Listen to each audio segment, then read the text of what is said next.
देशासाठी लढले, ते अमर हुतात्मे झाले.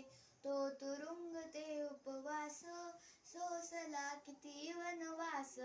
कुणी फासावरती चढले, ते देशासाठी लढले. स्वराज्य हा माझा जन्मसिद्ध हक्क आहे आणि तो मी मिळवणारच, अशी सिंहगर्जना करून इंग्रजांना हादरवून सोडणारे थोर देशभक्त म्हणजे कोण? लोकमान्य टिळक. सन्माननीय व्यासपीठ, वंदनीय गुरुजन वर्ग आणि माझ्या मित्रमैत्रिणींनो, तुम्हा सर्वांना माझा नमस्कार.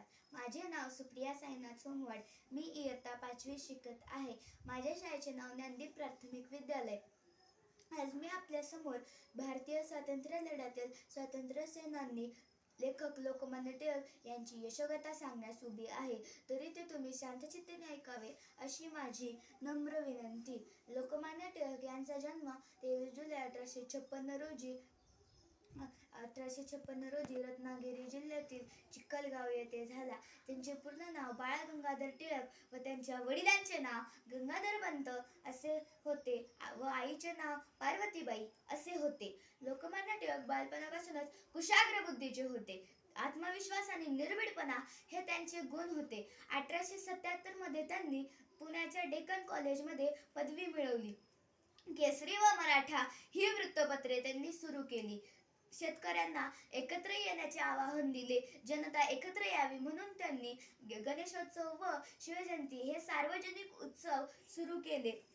इंग्रज सरकारविरुद्ध आवाज उठवल्यामुळे त्यांना अनेकदा तुरुंगवास भोगावा लागला. मंडळाच्या तुरुंगात त्यांनी गीतारहस्य हा ग्रंथ लिहिला. ब्रिटिश अधिकाऱ्यांनी त्यांना भारतीय अशांततेचे जनक असे म्हटले. लोकमान्य टिळक एक महान अभ्यासक व तत्वज्ञ होते. टिळकांनी भारताला इंग्रजांपासून मुक्त करण्यासाठी अनेक चळवळी सुरू केल्या. टिळकांनी लोकांसाठी लोककल्याणाची कामे केली, म्हणूनच तर त्यांना लोकमान्य टिळक असे म्हटले जाते. टिळकांनी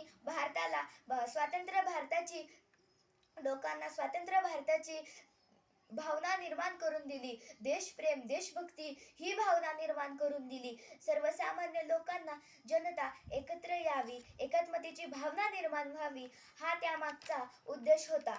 लोकमान्य टिळकांना बालपणापासूनच अन्यायाविरुद्ध प्रचंड चीड होती. एके दिवशी टिळक वर्गात बसले होते तेव्हा त्यांच्या बाजूच्या बाकावरील मुलांनी शेंगा खाऊन ती शेंगाची टरफले टिळकांच्या बाकाखाली टाकली. गुरुजी वर्गात आले व त्यांनी ओरडून सांगितले की उभे राहा व ते टरफले उचल.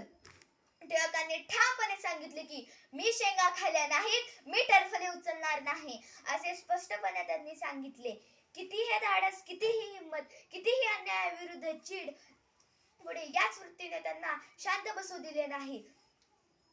1 ऑगस्ट 1920 रोजी त्यांचे निधन झाले. भारताला स्वातंत्र्याचा मार्ग दाखवणारा दीपस्तंभ मावळला. सिंहगर्जना करण्यासाठी काळीच पण सिंहाचेच लागते, म्हणूनच तर टिळकांच्या चरणावर मान माझी सदैव झुकते. अशा या थोर देशभक्ताला माझे कोटी कोटी प्रणाम. धन्यवाद. जय हिंद, जय महाराष्ट्र.